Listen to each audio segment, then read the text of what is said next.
With this novel, Robert Harris, come back to the terrain that you began your career as a novelist on. If people haven't read it, they should.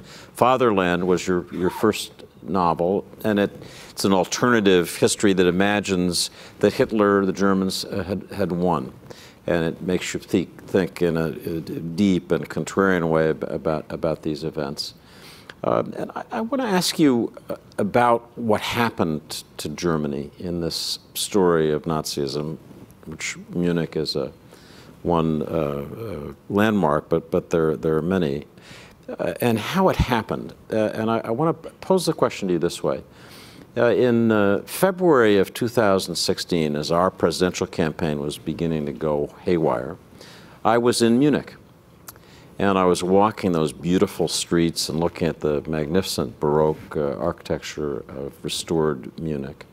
And I thought to myself, this jewel of culture and civilization, this is the place where it began. This place tells us that good countries can go bad.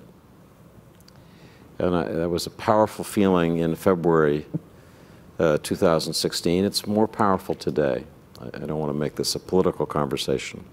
But I want to ask you about how that happened in Germany, how this great country of learning and the very essence of civilization went over the lip of a waterfall with catastrophic consequences, and what that tells us about this larger question, how good countries go bad. Well, I think this is quite a troubling time in the world, and I think that endlessly one goes back to Germany because of the civilization of the country, the learning, the culture, the music, the literature, and the fact and the sophistication of its industry and so on, and that this could have happened. And of course, it's true that Germany was a relatively new country, 1870, and that democracy had very shallow roots there. Nevertheless, it is frightening, and I think that one circles these stories and writes about them, whether it's Germany or the collapse of the Roman Republic, the Cicero books that I've written, because really what we think are very solid institutions, big buildings, history, I'm afraid they're paper thin, is the lesson of history. They can go very quickly. And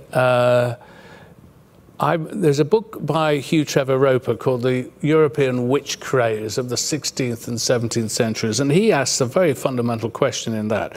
How could it be that in sophisticated Central Europe, 40,000 people were burnt as witches at the time of the Renaissance, after the Renaissance, when the church outlawed belief in witches in the Dark Ages? He said the whole incident is a warning against those who think that humanity and history is of endless progress, of endless enlightenment and improvement.